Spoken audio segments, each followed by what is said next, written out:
ہمارے دوستوں کی طرف سے IMF کو لاتعداد خط بھیجے گئے ہیں کہ جی آپ اس پہ کچھ نہ کچھ تحرک کریں.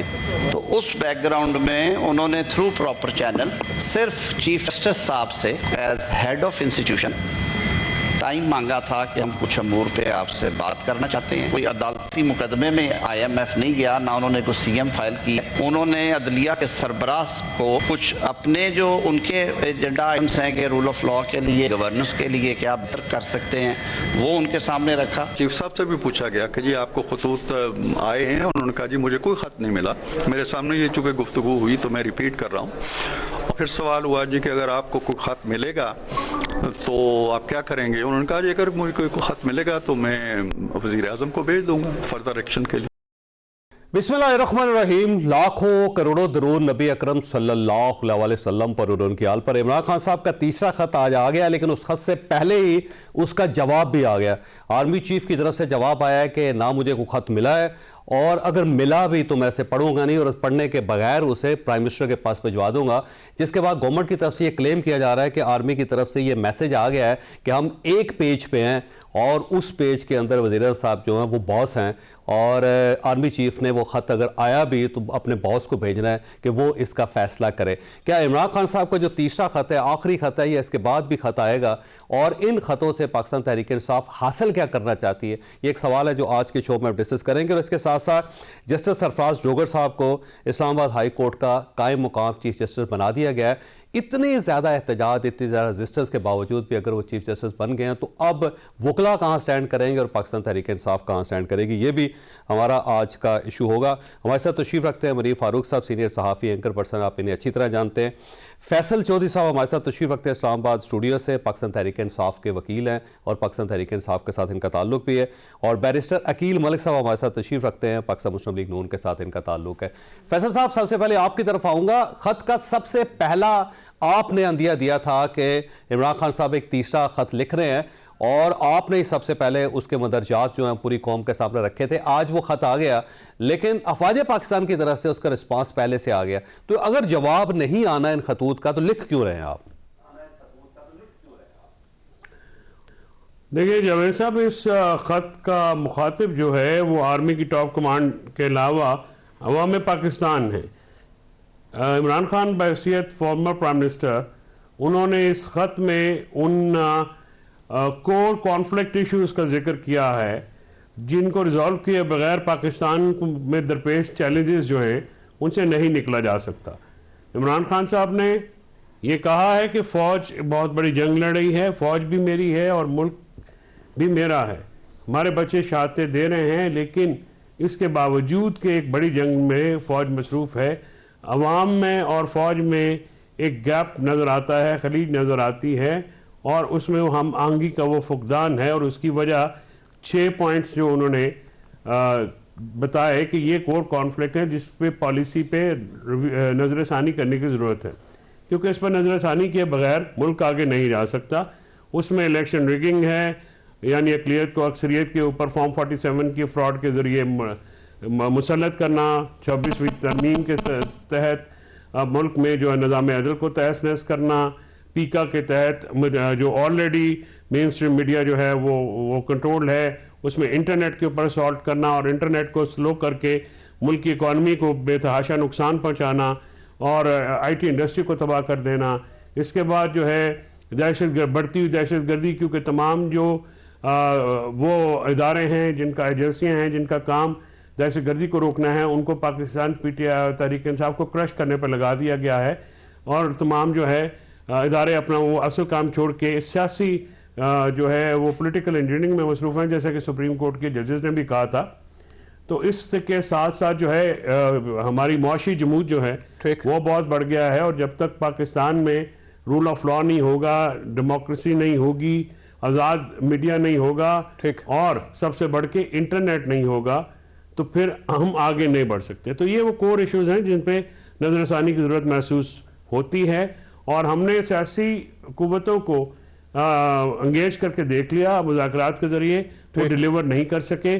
ایون آج بھی چودھری اعجاز صاحب کا جو پروڈکشن آرڈر ہے اس پہ امپلیمنٹیشن نہیں کروا پا رہی سویلین حکومت. یہ خط جو ہے یہ بنیادی طور پہ احاطہ کرتا ہے ان تمام کانفلکٹس کا, تمام تضادات کا جو کہ اس وقت پریویل کر رہے ہیں, اور عمران خان صاحب نے ان کا احاطہ کیا. اچھا عقیل ملک صاحب, آپ کی طرف آنے ظاہر ہے گورنمنٹ ہے, اور پہلے گورنمنٹ سے مایوس ہو کے پاکستان تحریک انصاف اب آرمی کا دروازہ کھٹکھٹا رہی ہے, اور ہو سکتا ہے خط کے بارے میں ابھی اعتراض کریں کہ کیوں لکھا جا رہا ہے, اس طرح نہیں لکھے جانے چاہیے, کوئی فائدہ نہیں ہے, لیکن جو مدرجات ہیں ان کے اندر جان ہے, کیونکہ مجھے لگتا ہے کہ پاکستان تحریک انصاف اور عمران خان صاحب یہ چاہتے ہیں کہ سسٹم آگے بڑھے, ملک آگے بڑھے, تو آپ ان خطوط کو سیریس کیوں نہیں لے رہے؟ بسم اللہ الرحمن الرحیم. جاوید چودھری صاحب بہت بہت شکریہ. دیکھیں غالب نے کیا خوب فرمایا ہے, خط لکھیں گے گرچہ مطلب کچھ نہ ہو, خط لکھیں گے گرچہ مطلب کچھ نہ ہو, ہم تو عاشق ہیں تمہارے نام کے. تو بات یہ ہے کہ خط و کتابت کا سلسلہ تو اسی طرح ہی ہے, ایک نہیں دو نہیں تین. اب فیصل چودھری صاحب میرے بھائی ہیں, اور پتہ نہیں کسی چوتھے خط کا بھی شاید آپ کے شو پہ اعتراف نہ کر لیں, اور چوتھا خط لگتا مجھے یہ ہے کہ سیدھا ڈونلڈ ٹرمپ کو وائٹ ہاؤس میں لکھا جائے گا کہ یہاں پہ تو بات بن نہیں رہی, یہاں پہ میری دال گل نہیں رہی, تو وہیں سے کسی قسم کی مدد امداد آنی چاہیے, جو کہ امریکہ کی حکومت بنے 1 مہینہ ہو چکا ہے. جی بالکل, اس سے اچھے اور بھی آئیڈیاز ہیں. اس سے اگلا جو ہے وہ پھر وینزویلا کے پریزیڈنٹ کو بھی لکھیں گے, اس سے اگلا جو ہے وہ ہو سکتا ہے کہ کسی ایسے ملک کے پریزیڈنٹ کو بھی لکھیں. تو یہ خطوں کا سلسلہ جو ہے وہ چلتا رہے گا. حالانکہ مین جو ایشو ہے اس کے نہیں, بالکل بھی نہیں فیصل چودھری صاحب, اس کا آپ کے خطوں کا متن کیا ہے؟ آپ انسپریشن ڈرا کر رہے ہیں نیلسن منڈیلا سے, آپ کے لیڈر انسپریشن ڈرا کر رہے ہیں, تاریخ کے پنوں میں جو چیزیں کتابوں میں جو پڑھا ہے اسی کو بس امپلیمنٹ کر رہے ہیں in real life. Martin Luther king کے جو خطوط تھے ان سے انسپریشن ڈرا ہو رہی ہے. اسی لیے سن لیں, اور مجیب الرحمان کے جو 6 نکات تھے وہاں سے انسپریشن ڈرا ہو رہی ہے. تو میرے خیال سے یہ تمام تر تانے بانے تو نظر آنے چاہیے کہ کہاں پہ جا کے ملتے ہیں. اب جو 6 نکات انہوں نے بتائے ہیں, یہ جو توجہ موضوع کروانے کی کوشش کی گئی ہے, یہ تو آپ کے سامنے ہے, اس کے لب لباب کیا ہے خطوط میں. لیکن اصل جو مسئلہ ہے جاوید چودھری صاحب, وہ 12 دفعہ یہ خطوط کے ذریعے بات کی جا رہی ہے. پہلے تو ٹویٹس کے ذریعے کی جا رہی تھی, اب خطوں کے ذریعے کی جا رہی ہے کہ خدارہ اپنی پالیسی پہ نظر ثانی کریں, خدارہ پالیسی شفٹ کریں. جس طرح میں اقتدار میں مجھے لایا گیا تھا, اسی طرح کسی طرح میرے پہ رحم کھا کے دوبارہ اقتدار میں لایا جائے. ایسا نہیں ہو سکتا, اور ایسا اس لیے نہیں ہو سکتا کیونکہ جو ملک کا حال عمران خان صاحب نے کیا, جو ان کی پالیسیز کا ناقابل تلافی نقصان پاکستان کو پہنچا, اور جو 3.5 سال میں بیڑا غرق پاکستان کا ہوا, سو obviously it's very clear کہ انہوں نے جو جرم کیا ہے اس کی سزا تو ان کو ملنی ہے, اس سے تو بچت نہیں ہو سکتی. تو کسی قسم کا NRO, کسی قسم کی ڈیل یا کسی قسم کی ڈھیل, اور میرے خیال سے جو شوق رہ گیا تھا, جو اطمینان ان کو چاہیے تھا, وہ آج کی غیر رسمی گفتگو کے بعد ان کے کلیجے میں ٹھنڈ پڑ گئی ہوگی. اس سے زیادہ میں اس پہ اور کوئی تبصرہ نہیں کرنا چاہتا. اچھا منیر صاحب, جب کسی خط کا جواب ہی نہیں آنا اور دوسری طرف سے یہ کہہ دیا جائے کہ جی ہمیں ایک تو پہ ملا نہیں ہے, اور اگر مل بھی گیا تو ہم نے پڑھنا نہیں ہے, اور بغیر پڑھے ہوئے ہم نے پرائم منسٹر کو بھجوا دینا ہے, تو ان خطوط بازی کا فائدہ کیا ہے؟ اچیو کیا کرنا چاہ رہے ہیں؟ چودھری صاحب بہت شکریہ. دیکھیے چودھری صاحب, میرے خیال میں تو عمران خان صاحب یہ جو پوری لڑائی ہے, اور میں اوور آل میں بات کرتا ہوں, دیکھیے یہ ساری لڑائی ہے دست شفقت کی. ٹھیک ہے, تو دست شفقت کی طلبگار ہے پوری پاکستان تحریک انصاف سمیت عمران خان صاحب کے. اور ہمارے ملک میں ایک روایت بھی رہی ہے نا کہ دست شفقت حاصل, یہ سودا تو بکتا رہا ہے نا, اور بکتا ہے, بات ہر دفعہ بکتا ہے. تو جس کو دست شفقت مل جاتا ہے اس کی بلے بلے ہو جاتی ہے. اور میں اور آپ خالی تجزیہ کرتے ہیں جی اس دفعہ کس طرح کا ملا ہے, ٹھیک ہے جی, جس کی پھینٹی اس کو پھینٹی لگتی ہے اس کو ہم دیکھتے ہیں یار اس کو پھینٹی کس طرح کی لگی ہے. تو اس وقت جو صورتحال ہے وہ یہ ہے کہ تمام جو تحریک انصاف کا پورا جو جناب عمران خان لکھ رہے ہیں, ایک خط کیا 4 خطوط لکھیں, مین مسئلہ یہ ہے جی کہ میں تو سیدھی بات کرتا ہوں کہ جی وہ کہ آپ ہمارے ساتھ دوبارہ راز و نیاز کے معاملات دوبارہ شروع کیجئے, اور آپ 2022 سے سٹارٹ کریں, مثالی تابعداری آپ کو اس کے جواب میں ملے گی. اور میں آپ کو یقین سے کہہ سکتا ہوں کہ اگر اللہ نے عمران خان صاحب کے مقدر میں اقتدار لکھا ہے دوبارہ, اور وہ ملک کے وزیر اعظم اگر دوبارہ بنیں گے, تو آپ یقین مانیے آپ کو کچھ تبدیل ہوتا ہوا نظر نہیں آئے گا. عمران خان صاحب آئیں گے, وہ ایگزیکٹلی اسی طاقت کو استعمال کریں گے جو انہوں نے پہلے کی. صحیح بات. یہی IMF ہوگا, یہی سب کچھ ہوگا, یہی سب کچھ ہوگا, یہی خیالات ہوں گے, یہی خیالات ہوں گے. عمران خان صاحب بول رہے ہیں, اور وہ کہیں گے کہ پہلے تو یار آپ میرے جو سیاسی مخالفین ہیں انہوں نے میرا بڑا رگڑا نکالا ہے, میرے ساتھ انہوں نے یہ کیا ہے, پہلے تو انہوں نے سدھیا کرو نا, پہلے میرا سکور سیٹل کریں. وہ جب ٹھیک ہوگا تو پھر ہم آگے بات کریں گے. میرے سے محبت تب ہے جب آپ ان کا رگڑا نکالیں گے. مین بات تو دیکھیں ہے. باقی دیکھیں جتنی باتیں آپ کر لیں, عمران خان صاحب اپنی جگہ پر بیٹھ کر دیکھیں تو مجھے ان کی خطوط کے اندر کوئی بھی جو جتنی وہ باتیں لکھ رہے ہیں, اگر اصولی طور پر دیکھا جائے تو کیا آپ ان سے اعتراض کر سکتے ہیں؟ میں اعتراض کر سکتا ہوں. باتوں تھیوریٹیکل باتیں جو ہیں وہ تمام باتیں درست ہیں, ان سے کون اعتراض کرے گا. لیکن مسئلہ یہ ہے جاوید چودھری صاحب کہ ہمارے ملک کا, آپ مجھ سے زیادہ پڑھے لکھے ہیں, تاریخ آپ مجھ سے بہتر جانتے ہیں, ہمارے ملک کا اس کا ایک DNA ہے اس ریاست کا, یہ ایک نیشنل سیکیورٹی سٹیٹ ہے. ٹھیک ہے, ماضی میں یہ رہی, ٹھیک ہے جی, آج بھی یہی ہے, آج بھی ہے, اور مجھے نہیں لگتا ہمارے لائف ٹائم میں کچھ تبدیل ہوگا. جب تک انڈیا اس سائیڈ پہ, اس سائیڈ پہ افغانستان ہے, تو اور اس سائیڈ پہ ٹرمپ ہے, مطلب اسی نہ ہی سمجھیے, ٹھیک ہے جی, مطلب سیدھی سی بات ہے. تو جب تک یہ معاملات ہیں اور جب تک سیاستدان, کوئی بھی سیاستدان, میں کسی کو پرٹیکولرائز نہیں کر رہا, کوئی بھی سیاستدان اس چیز کی طاق میں رہے گا نہیں کہ میں اسٹیبلشمنٹ کی مدد استعمال کرتے کہ اقتدار میں کیسے آؤں, یا اسٹیبلشمنٹ کی مدد حاصل کر کے دوسرے کو اقتدار سے کیسے پچھاڑوں, جب تک یہ ریٹ ریس رہے گی تو یقین مانیں ہم ایک وشیس سرکل کے اندر ہیں. Nothing is going to change. ہم جتنی باتیں ہم یہاں کر رہے ہیں, اگر اصولی طور پر دیکھا جائے, جب میاں نواز شریف صاحب نے نعرہ لگایا تھا ووٹ کو عزت دو کا, اس سے کون ڈس ایگری کر سکتا ہے جی. لیکن مسئلہ یہ ہے, بھولتے ہوئے دیر نہیں لگائی پھر میاں صاحب. لیکن میں وہی عرض کر رہا ہوں نا جی کہ جب آپ قریب آتے ہیں اقتدار کے اور آپ کو لگتا ہے you've got a good solid grip, one grip on the power, تو پھر آپ بہت ساری چیزوں کو بالائے طاق رکھ دیتے ہیں. پھر آپ کہتے ہیں کچھ چیزوں کو بیک برنر پہ ڈال دیں کیونکہ ضرورت آج اس کی ہے. آپ دیکھیے نا, جوتوں سمیت وہ کہتے ہیں نا وہ گھس جانا, آنکھوں میں گھس جانا, وہ والی بات ہے کہ جو 2018 کے اندر عمران خان صاحب آئے, مطلب جو نیکسس تھا, ثاقب نثار صاحب, جو باجوہ صاحب کی اسٹیبلشمنٹ تھی, سارا آپ کو پتہ ہی ہے, اس میں کون سی بھول, تو وہ ہمارے سامنے تھا. پھر اب یہ سلسلہ شروع ہوا ہے 2022 میں, اور سچی گال ہے, میں تو کھلی جھٹکی بات کرتا ہوں, میں نے تو نہیں نائی بھیجا تھا نا عمران خان صاحب کو کہ آپ پنگا لیں کہ یہ آرمی چیف کی اپوائنٹمنٹ سیبوٹاج کرنی ہے. جب آپ ہائی رسک گیم کھیلتے ہیں تو پھر ٹھیک ہے, پھر رسک ہوتا ہے. پھر جب وہ بیک فائر کرتی ہے, گولی تو آ سکتی نہیں جی, پھر جب وہ بیک فائر کرتی ہے تو پھر کام خراب ہوتا ہے. 9 مئی چوہدری صاحب ہوا ہے 2023 9 مئی کے اندر. ٹھیک ہے, جب 2022 نومبر تھا, اس کے آخر میں آپ کو پتہ جنرل عاصم منیر صاحب کی اپوائنٹمنٹ ہوئی. میں ابھی بھی میں کوٹ اس لیے کرتا ہوں بیکاز وہ بات اپنی جگہ موجود ہے کہ 4 دسمبر 2022 کو میں نے ایک سٹوری لکھی دی نیوز کے اندر, فرنٹ پیج پہ چھپی. میں نے کہا جو حالات ہیں, اگر جب یہ بن چکے ہیں, ایک 3 سٹار جنرل کا کورٹ مارشل آپ رول آؤٹ نہیں کر سکتے. ٹھیک ہے, that is part of the record میں نے لکھا. دوسرا میں نے یہ لکھا جی جو عمران خان صاحب کر گزرے ہیں اس کا خمیازہ بھگتنا پڑے گا. صحیح بات ہے. سو وہ ایک ایسا اسکرپٹ ہے جو چلی جا رہا ہے. میں بریک لینے دیں. چوہدری صاحب آپ کے پاس ایک سوال چھوڑ کے جا رہا ہوں کہ آخری خط ہے خان صاحب کا, یا اس نا امیدی کے بعد بھی امید ہے؟ کوئی چھوٹی سی بریک, اور بریک کے بعد دوبارہ ضرورت.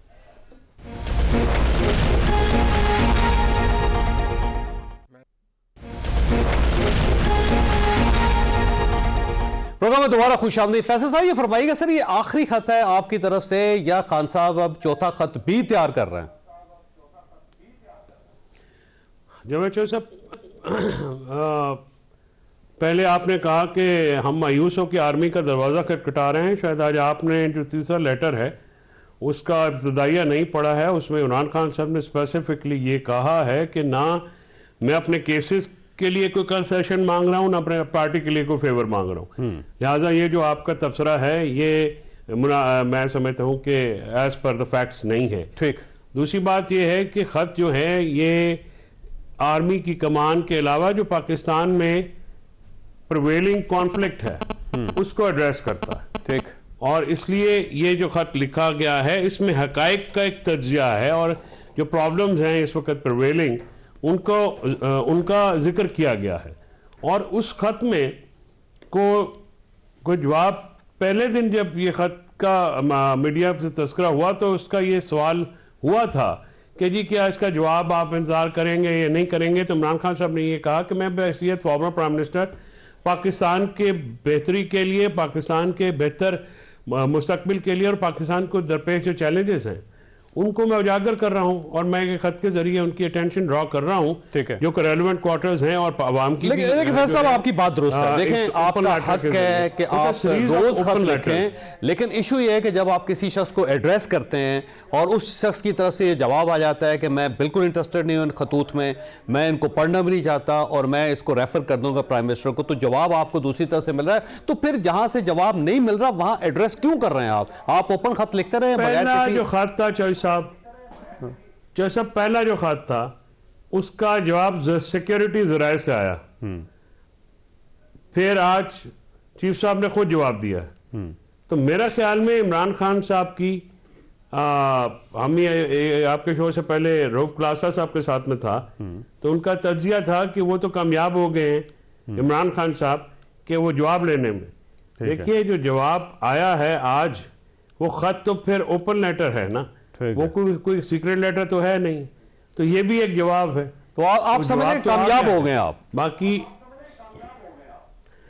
نہیں، ہم سمجھ رہے ہیں کہ ہمارا جو خط ہے وہ پہنچ گیا. جواب نہ دینا یا نہ دینا وہ تو سوابدید ہے نا جی ان کی، آپ ان کو مجبور تو نہیں کر سکتے.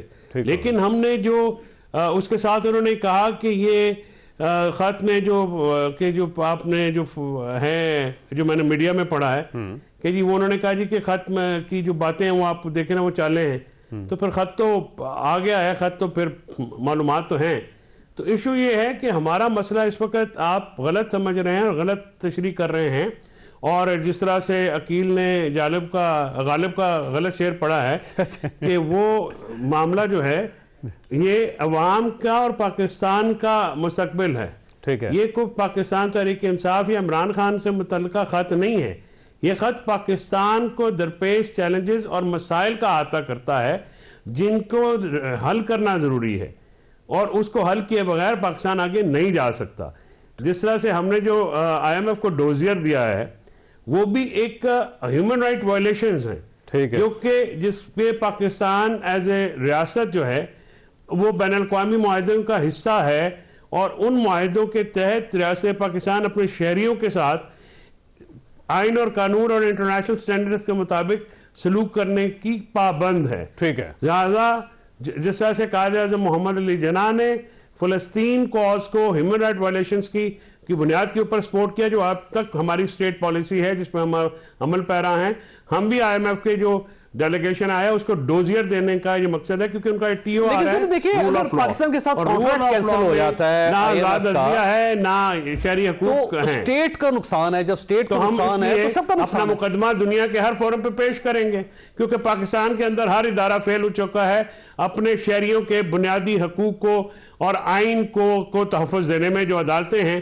26ویں ترمیم کے بعد وہ ریونیو کلرکس کی طرح جو ہے ان کو ڈیل کیا جا رہا ہے، اور ایسا لگ رہا ہے جیسے ان کی پوسٹنگ ٹرانسفر جو ہے وہ کوئی سیکٹری ہو گریڈ 16 کا 12 کا 8 کا، اور جج جو ہے وہ آزاد تو رہ نہیں گئے، وہ ٹوٹل انتظامیہ کی گرفت میں آ چکے ہیں. میں ججز کی طرف آؤں گا. اب مجھے جانے دیں عقیل ملک صاحب کے پاس. دیکھیں ملک صاحب جو خط ہے نا جی، میرا خیال اگر عمران خان صاحب کچھ چیزیں اچیو کرنا چاہتے ہیں تو وہ ہو رہے ہیں، جیسے کہ میڈیا کے اوپر ایک باقاعدہ پروگرامز ہو رہے ہیں، سوشل میڈیا کے اوپر ہو رہا ہے. خط کے علاوہ کوئی اب آج موضوع نہیں ہے، اور بلکہ پچھلے 3 دنوں سے نہیں ہے.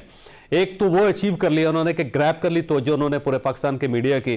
دوسرا یہ ہے کہ گورنمنٹ جو ہے وہ بھی خط کے بارے میں سوچ رہی ہے، خط کے بارے میں رسپانڈ کر رہی ہے. اور تھرڈلی یہ ہے کہ افواج پاکستان کے جو سربراہ ہیں وہ بھی آج جواب دینے پہ مجبور ہو گئے. ٹھیک ہے انہوں نے کہا جی کہ میں انٹرسٹڈ نہیں ہوں، لیکن جواب تو اس کے باوجود ہے. تو عمران خان صاحب جو اچیو کرنا چاہتے ہیں تو وہ تو کر رہے ہیں. پھر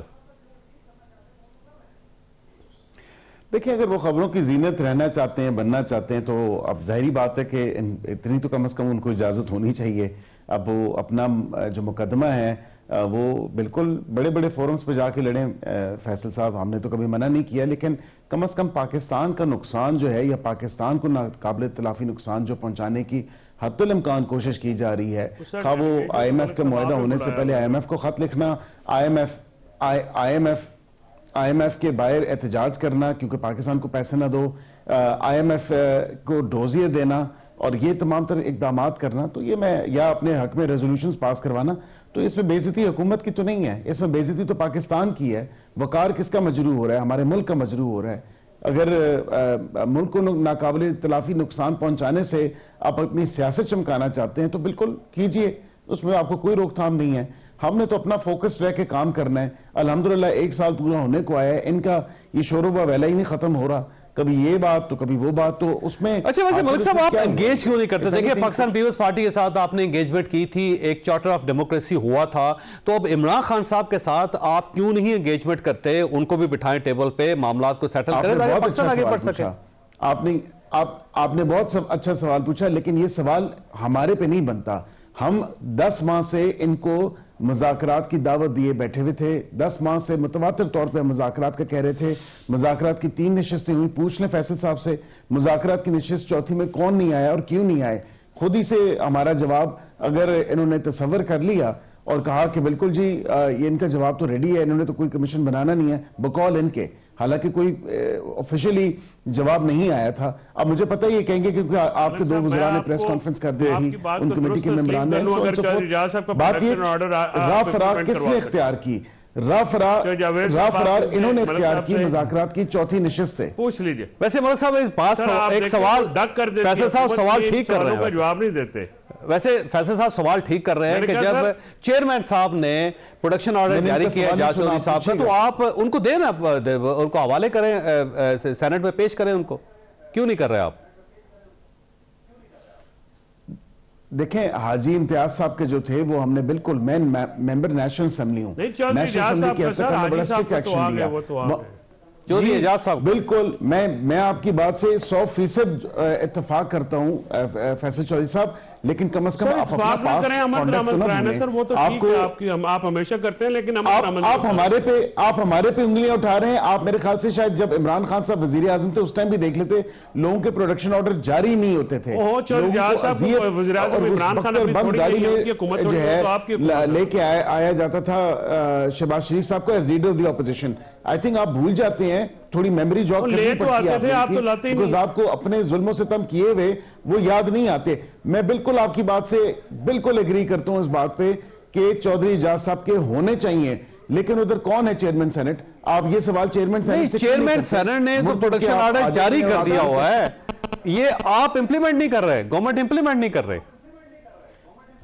امپلیمنٹ کروانا چیئرمین سینٹ کا کام ہے. چیئرمین سینٹ اپنے آرڈر, جس طرح نیشنل اسمبلی میں اسپیکر نیشنل اسمبلی نے اپنا آرڈر امپلیمنٹ کروایا, بالکل کروایا, تو آپ یہ سوال تو چیئرمین سینٹ سے کریں. ٹھیک ہو گیا, ٹھیک ہو گیا. آرڈر کیوں نہیں امپلیمنٹ کروا رہے؟ اچھا مجھے بریک لینے دیں منیر صاحب, آپ کے پاس سوال چھوڑ رہا ہوں. ساڑھا ذمہ ہوش پوش. اچھا منیر صاحب آپ کے پاس سوال چھوڑ کے جا رہا ہوں کہ الٹیمیٹلی اس سارے کیاس کا, کنفیوژن کا نتیجہ کیا نکلے گا؟ چھوٹی سی بریک, کو بریک کے بعد دوبارہ ضرور.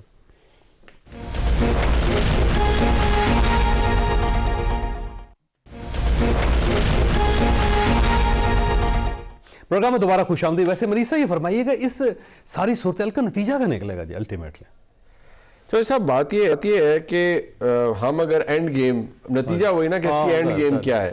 دیکھیے کچھ چیزیں تو ہمیں ذہن میں رکھنی چاہیے کہ کوئی چیز انڈیفینٹ تو ہوتی نہیں ہے یا نہ پرماننٹ ہوتی ہے. اگر ہم یہ کہیں جی کہ اگر کوئی زیر عتاب ہے تو وہ زیر عتاب ہی رہے گا, اور اگر کوئی اقتدار میں نہیں ہے تو وہ اقتدار سے باہر ہی رہے گا, اور جو اقتدار میں وہ ہمیشہ رہے گا. فی الحال یہ تو نہیں نظر آ رہا, لیکن کچھ باتیں ضرور بحیثیت ایک پاکستانی کے میرے ذہن میں ضرور آتی ہیں کہ دیکھیے یہ سلسلہ جس طرح سے چل رہا ہے اس کے کوئی ثمرات تو اچھے نہیں ہیں, اس کے کوئی مطلب اس کے نتائج تو کوئی اچھے نہیں ہیں. اس لیے کیونکہ جو اتنی ڈسٹنکٹ ڈیوائیڈ ہے ایک سیاسی جماعت کے درمیان اور پاکستان کی مقتدرہ کے درمیان, وہ کوئی اچھا امپیکٹ تو کریٹ نہیں کر رہی. اور میرے لیے بڑی تشویشناک بات یہ بھی ہے کہ جب اس سارے ماحول کے اندر اگر ہم یہ دیکھیں کہ سویلین سپیس جو کہ عمران خان صاحب کے دور اقتدار جب شروع ہوا تو وہ ایروڈ ہونا شروع ہوئی, پھر پی ڈی ایم 1 آئی, پھر پی ڈی ایم 2 یا آج کی حکومت ہے, مطلب ہم ہائیبرڈ سے ہائیبرڈ پرو اور ہائیبرڈ پرو میکس پہ آ گئے ہیں. تو اس کے بعد کیا رہ جاتا ہے؟ ٹھیک ہے جی. اب مسئلہ یہ ہے کہ جو اس وقت صورتحال بن چکی ہے, یا تو عمران خان صاحب اپنے جتنے سیاسی مخالفین ہیں ان کے ساتھ بیٹھے. دیکھیے ابھی جو چارٹر آف ڈیموکریسی کی بات ہوئی تھی, چارٹر آف ڈیموکریسی تھا 2 سیاسی حریفوں کا آپس میں بیٹھے اور وہ ایک فوجی حکومت کے خلاف تھے. اس وقت مسئلہ یہ ہے کہ ایک آج کے بینیفیشری ہیں، ایک ماضی کے بینیفیشری ہیں. وہ آپس میں بھی نہیں بیٹھنا چاہتے کیونکہ ایک دوسرے کو الزام یہ دیتے ہیں کہ ایک کہتے ہیں نہیں پہلے تم اقتدار میں دھاندلی کر کے آئے گئے، دوسرا کہتا ہے نہیں اب آپ کر کے آئے ہیں. سو جب تک یہ لڑائی ہے میں اور آپ صرف تجزیہ کر سکتے ہیں. مسائل کا حل میں دوبارہ کہوں گا، مسائل کا حل کسی ٹیبل ہے اور سیاسی جماعتوں کے ساتھ معاملات ہیں جی. جب تک آپ آپس میں بیٹھ کر یہ نہیں تسلیم کریں گے کہ ہاں یہ میں نے بھی غلط کیا تھا لیکن جو اب آپ کر رہے ہیں وہ بھی غلط ہے، جب آپ یہ نہیں کریں گے تب معاملات تب تک حل نہیں ہوں گے. کھلے دل سے آپ کو ماننا پڑے گا، آپ کو یہ میگنانیمٹی ہر ایک کو شو کرنی پڑے گا، ایک چارٹر بنانا پڑے گا، پھر فیصلہ کرنا پڑے گا اس کو نہیں اب ہم نے چاہیے. ہاں کہ جی اب ہم نے یہ روٹ نہیں لینا. دیکھیں میں بہت احترام کے ساتھ پی ایم ایل این اور پیپلز پارٹی کی قیادت کے ساتھ، دیکھیے انہوں نے چارٹر آف ڈیموکریسی کیا، اس کے 2-2.5 سال کے بعد ایک دوسرے کے ساتھ کیا کیا. مطلب پی ٹی آئی پیپلز پارٹی نے گورنر رول لگا دیا، وہ ججز کی بھالی پہ پھڈے پڑ گئے، سب کچھ ہو گیا. میاں نواز شریف صاحب کورٹ میمو گیٹ میں ہائی کورٹ سپریم کورٹ چلے گئے. وہ سارا ہم نے دیکھا ہے نا جی. تو کسر کوئی نہیں چھوڑی. ہم چارٹر آف ڈیموکریسی کی بات کرتے ہیں پر یہ نہیں دیکھتے ہم نے اس کو بصد احترام بچری کیسے کی ہے، اس کے ساتھ اس کو ذبح کیسے کیا انہی سیاسی جماعتوں نے. سو اب یہ دیکھنا ہے کہ کیا ہمارے سیاسی نظام کے اندر اتنی میچورٹی ہے کہ جو ماضی کے حریف اور اتنے جو ایک دوسرے کے آلموسٹ جانی دشمن بنے ہوئے ہیں یہ اکٹھے بیٹھ سکتے ہیں. آج کی تاریخ میں تو مجھے ہوتا نظر نہیں آتا. اچھا فیصل صاحب، ایک تو لڑائی آپ کی باہر ہے، گورنمنٹ کے ساتھ بھی ہے اور فوج کو راضی کرنے کی کوشش بھی ہے آپ کی، دوسری پارٹی کے اندر بھی لڑائیاں بہت زیادہ ہیں. اب آپ نے سندھ کے اندر پوری قیادت بدلنے کا فیصلہ کر لیا ہے. ساتھ ہی شیر افضل مروت صاحب کو کل انہوں نے عمران خان صاحب نے کہا کہ پارٹی سے نکال دیں. آج مجھے لگتا ہے وہ واپس آ رہے ہیں. تو آپ پارٹی کے اندر بھی لڑی جا رہے ہیں، باہر بھی لڑی جا رہے ہیں. اتنی زیادہ لڑائیوں کے ساتھ کیسے سروائیو کریں گے آپ؟ نہیں، سندھ میں تو علیم عادل شیخ صاحب کو آج خان صاحب نے ملاقات کے لیے بلایا ہوا تھا، ملاقات ہونے نہیں دی گئی. ٹھیک ہے. یہ میں آپ کی اجازت سے منیب فاروق صاحب نے جو بات کی ہے اس پہ ایک بڑا مؤدبانہ طور پہ عرض یہ کرتا ہوں کہ کون سی سیاسی جماعتیں ریفر کر رہے ہیں. اگر آپ کا ریفرل پیپلز پارٹی اور نون لیگ ہے تو سر سیاسی جماعتیں صرف کہنے سے تو نہیں ہوتی. یا تو 8 فروری 2024 کو نواز شریف اور آصف زرداری صاحب جو ہیں دونوں صاحبان اپنے آپ کو سیاسی ثابت کرتے اور جو مینڈیٹ تھا پی ٹی آئی کو اس کو تسلیم کرتے اور ایک سیاسی اپنا قد کاٹ میں اضافہ کرتے. انہوں نے تو فارم 47 کی فراڈولنٹ حکومت لینا مناسب سمجھی، اپنی سیاست دفن کرنا زیادہ ضروری سمجھا اور اس کے بدلے میں ایک فیک حکومت لینا جو ہے پریفر کیا. یہ سیاسی صرف کہنے سے تو نہیں ہوتا. آپ کی جو 2-2.5 سال سے چیزیں ہو رہی ہیں پی ٹی آئی کے ساتھ، رائٹ فرام کے پی الیکشن اور کے پی اور پنجاب اسمبلی کی ریزولوشن کے بعد، اس کے بعد سے لے کے ہمارے کسی خاتون ورکر کو، ان کے بچوں کو، ہمارے پارلیمنٹیرینز کو، ان کے گھروں کو، ان کے رشتہ داروں کو، ہمارے ٹاپ لیڈرشپ کی family, top leadership Imran Khan, ان کی بیگم، کیا نہیں کیا آپ انہوں نے. تو پھر یہ کیسے پہلے تو سیاسی جماعتیں کو سیاسی بیہیویئر اڈاپٹ کریں گی تو سیاسی کہلائیں گی نا. اس طرح سے تو سیاسی نہیں. لیکن فیصل صاحب جب بھی یہ آپ یہ بات کرتے ہیں نا 2016 17 18 کھول لیتے ہیں سارے ماضی کو، کہتے ہیں جی 2018 میں کیا ہوتا رہا. 4 پرائم منسٹر تھے جیلوں کے اندر تھے، مقدمات بھگت رہے تھے، ایک پریزیڈنٹ تھے وہ گرفتار تھے. ہاں تو 2018 میں کون پی ایم تھا؟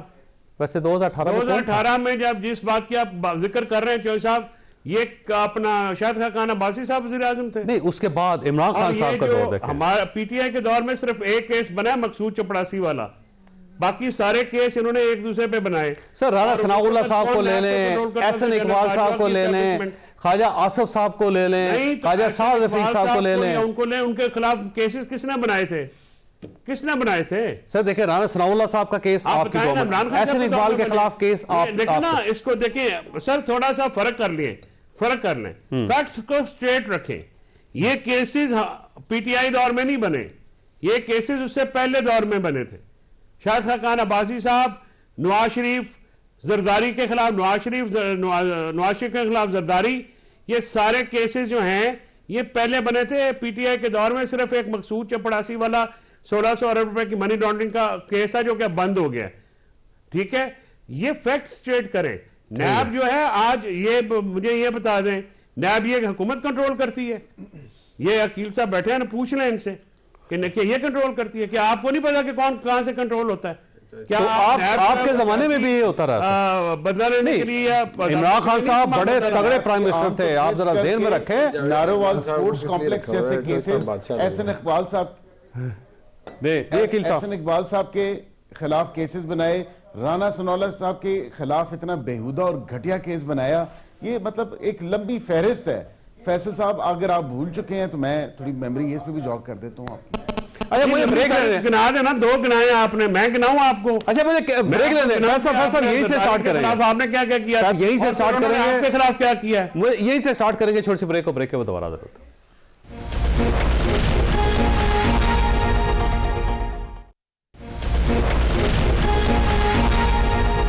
پروگرام میں دوبارہ خوش آمدید. ویسے عقیل ملک صاحب, یہ بات فیصل صاحب کی درست ہے کہ جو کیسز بنے تھے وہ 2016 سے بننے شروع ہوئے تھے. 2016 پھر 2017 پھر 2018 گورنمنٹ آپ ہی کی تھی. اسی زمانے میں یہ کیس بنے تھے, ایک دوسرے کے خلاف کیس بناتے چلے گئے آپ, الٹیمیٹلی آپ پھنس گئے. نہیں سر, اس طرح نہیں ہے کہ ہماری بالکل حکومت تھی, اس میں کوئی دو رائے نہیں ہے, لیکن ان کی سہولت کاری اس وقت تو عروج پہ تھی. 2016 میں آپ کو میرے خیال سے پاناما کا کیس یاد نہیں ہے. پاناما کا کیس بنایا جب اس کا ڈیسیجن آیا, اور جس طرح اس پہ عدالتوں سے سہولت کاری ملی اور اس پہ اثر انداز ہوئے تمام تر معاملے پہ, پھر کچھ ملا نہیں تو پھر اقامہ پہ نکال دیا گیا. تو یہ تمام تر معاملہ سہولت کاری کا تو وہاں سے شروع ہوا تھا یہ تمام تر چیزیں. اور اس کے علاوہ وہ سر پاناما کو تھانہ جاتلی میں آتا ہے, وہ تو سہولت کاری سے اینڈ ادروائز نہیں ایون ادروائز میں آپ کو یہ تو کہہ رہا ہوں نا کہ آپ کو تو اس ٹائم پہ معزز جج صاحبان نے کہا تھا کہ پٹیشن لے کے آؤ میرے پاس, میں اس کا بتاتا ہوں آپ کو, رستہ دیتا ہوں آپ کو. And one of the learned members of that bench, ان کی کل رحلت ہوئی ہے, اللہ تعالیٰ ان کے درجات بلند فرمائے. شیخ پیکا لگ جائے گا, پیکا وہ فیملی بھی لگا دے گی. نہیں پیکا نہ لگائیں میرے پہ. نہیں میں یہ نہیں کہتا, جب بنائیں گے تو لگے گا بھی نا. ایسے نہیں ہوا تھا, یہ ایسے نہیں ہوا تھا. یہ میمو گیٹ میں آپ کالا کوٹ پہن کے چلے گئے پاناما میں, آئی سی جے نے یہ سکینڈل کیا. اس کے بعد یہ پٹیشن, ایک پٹیشن عمران خان کی نہیں تھی, جماعت اسلامی شیخ رشید سر, میں اس میں پاناما ٹیم میں تھا نا, تو مجھے ذرا فیکٹس آپ میں وہی عرض کر رہا ہوں نا, یہ ایک پٹیشن نہیں تھی, یہ 4 پٹیشن. میں اسی پہ ہی عرض کر رہا ہوں نا آپ کو, میں اسی پہ ہی عرض کر رہا ہوں نا. لیکن پٹیشن لانے کا جو کہا گیا تھا, بعد میں یہ چیزوں کو مانا بھی گیا کہ بالکل سہولت کاری ہوئی تھی. کہا تھا کہ پٹیشن لے کے آئیں, سڑکوں پہ کیا نکلیں گے, کہاں پہ کس نے کہا تھا, جو دھرنا دیا ہے وہ مت دیں. وہ سر جج صاحب کا انتقال ہو گیا, مجھے تو بتانے کی ضرورت, پوری قوم کو پتا ہے کس نے کیا کہا, تو آبویسلی چھوڑ دیں. اور کسی کو نہیں پتا, صرف تمہیں ہی پتا, جھوٹی کہانی باجی میں سنائی, یہ ایسی نہیں ہے بات. نہیں کسی نے کوئی جھوٹی کہانی نہیں سنائی. یہ حقیقت میں مبنی جو ہیں چیزیں ہیں. یہ آپ نے سارے جدادیں بنائی ہیں سر, ایون فیلڈ کے آج بھی رسیدیں نہیں ہیں آپ کے پاس. اچھا میں یہ بات ہے نا کہ لوگوں کو بس ٹرک کی بتی کے پیچھے لگایا ہوا, ایون فیلڈ ان کا ہے, یہ ہے وہ ہے. ٹرک کی بتی نہیں پہنچے نا, آپ رہتے ہی ادھر سارے, خدا کا خوف کریں ملک صاحب, آپ کی لیڈرشپ آج نہیں فلیٹوں میں رہتی ہے. اگر نہ ہوتی آج دن تک, پروف ادھر پاکستانی یہ کہہ دینا بڑا آسان ہے کہ 350. اچھا مجھے نا منیف صاحب کے پاس آنے دیں سر, رکیے گا منیف صاحب. اب مسئلہ یہ ہے کہ جسٹس سرفراز ڈوگر صاحب جو ہے نا قائم مقام چیف جسٹس بن گئے ہیں, اور ایسا لگتا ہے کہ اب یہ قائم مقام چیف جسٹس سے ہی کام چلایا جائے گا, کیونکہ سینیٹری رول جو ہے اس کو تو انٹیکٹ رکھا جائے گا. تو اب پاکستان تحریک انصاف جو ہے کیسے پیش ہوگی عدالتوں کے اندر, کیسے کیس چلیں گے, کیسے یہ وکلا اب ان جج صاحب کے سامنے آئیں گے, کیونکہ انہوں نے ہڑتال بھی کی تھی, احتجاج بھی کیا تھا. دیکھیے صاحب, جو اس وقت صورتحال ہے نا, اس وقت جس طرح کا نظام ریاست ہے, اس کے اندر بہت ساری چیزیں ریسنٹلی کی گئی ہیں, بہت سارے حکومت کو انسولیٹ کرنے کے لیے, نظام کو انسولیٹ کرنے کے لیے.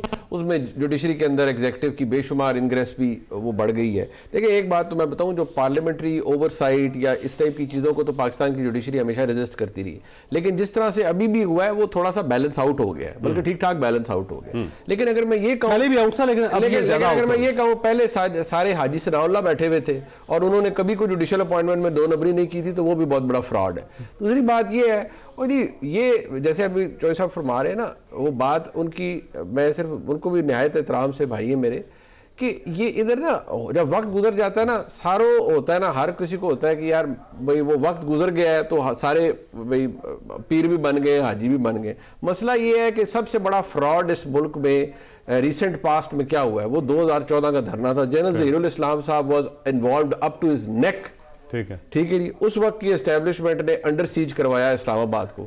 میں تو نہایت احترام کے ساتھ, کیونکہ میں بڑا کمزور آدمی ہوں, میں کہتا ہوں کہ اب ہمیں ریاست بھی تل ملا اٹھی ہے نا کہ 9 مئی ہو گیا ہے. یار وہ بھی 9 مئی تھا. اگر اس وقت کسی کو ہوش آ جاتا کہ بھئی وہ بھی ریاست کی علامتیں تھیں جن کی مٹی پلیت اس وقت کی گئی, اور جنرل ظہیر الاسلام صاحب نے کہا, اور میں یہ ریکارڈ کے اوپر آپ کے پروگرام میں کہہ رہا ہوں کہ ایک جگہ میری جنرل ظہیر الاسلام صاحب سے حملہ بھی 9 مئی سے بالکل بھائی صاحب بالکل وہ بھی ریاست پر حملہ تھا, 2014 بھی ریاست پر حملہ ہے. میں صرف اتنا عرض کروں کہ جنرل ظہیر الاسلام صاحب سے میں اب ریکارڈ پہ کہہ رہا ہوں, کسی جگہ میری ملاقات ہوئی تو میں نے ان سے لٹرلی پوچھا, میں نے کہا جناب وہ اس وقت کیا صورتحال تھی؟ انہوں نے کہا ہم نے صرف ایک انوائرمنٹ پیدا کرنا تھا, وہ ہم نے کر دیا, باقی نے لائق سے نہ کچھ ہویا ہی نہیں. ٹھیک ہے, اس سے آپ اندازہ لگا لیں کہ اسٹیٹ کس طرح چلتی رہی ہے. یہ ریکارڈ کی بات ہے, یہ کون بھولے گا کس طرح چلے گی. تو یہ ادھر کوئی حاجی ثناء اللہ نہ بنے, سیدھی سی بات ہے. اس طرح ہی ہے, جنہی واردات جہاں ہاتھ پہندا سی انہیں پوری واردات پائی ہے. وقت ختم ہو گیا. خواجہ صاحب آپ نے گفتگو سنی, فیصلہ کرنا. اللہ تعالیٰ آپ اور آپ کے اہل خانہ کو ہر کسی مصیبت سے محفوظ رکھے. پاکستان زندہ باد.